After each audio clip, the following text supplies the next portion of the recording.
Ngayong umaga naman mga mi, samahan niyo ako magluto nitong ulam ni Asi na giniling na may sayote. Napakatagal na yung unang luto ko dito. Siguro na sa mga 9 months pa si Asi. Tapos ngayon lang uli ako magluluto. Tapos ito naman yung karne ay meron naman akong mini blender dito. Kaya ako na lang yung gumawa ng sariling giniling. Sobrang tagal na din to sa akin itong mini blender na to. 6 months pa si Asi. Tapos ngayon 11 months na siya. Nagagamit ko pa rin para sa kanya. Kaya sa mga mami dyan, nakakasimula lang magpapakain ng baby nila ng Purina. Naku, worth it talaga to bilhin para sa baby nyo.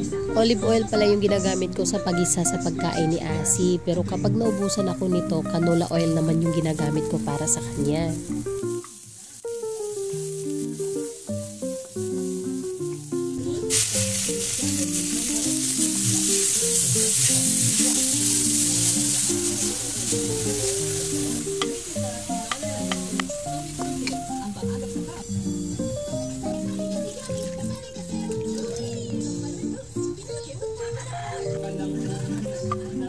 At kung nagtataka kayo kung bakit meron akong iniwan dyan na hindi nagayat, para yan kay Asi, para mamaya pag kumain siya ay meron siyang nahahawakan.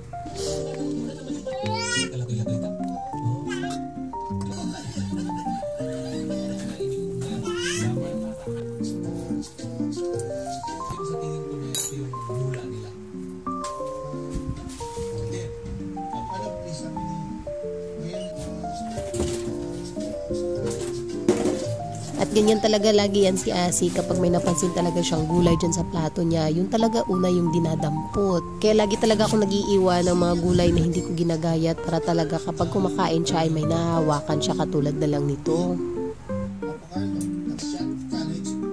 Kunti nga lang yung nakain ni Asi dito, mga ilang subo lang talaga kami kasi hindi talaga niya nagustuhan itong luto ko. Ang tingin ko naman talaga dito, bakit niya hindi nagustuhan ay dahil dito sa kamatis na hinalo ko. Yung unang luto ko kasi dito na kumain siya ay walang kamatis, tapos dito naman ay nagdagay ako ng kamatis, kaya siguro hindi niya nagustuhan at nanibago siya sa lasa.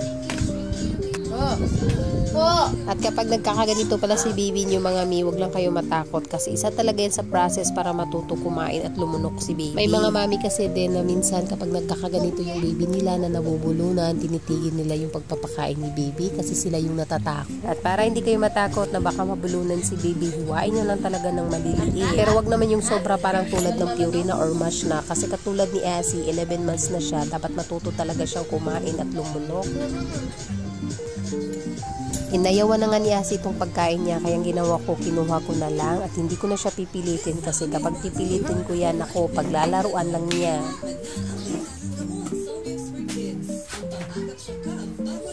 At hanggang dito na lang muna yung umaga namin ni Asi mga mi. Salamat sa panonood.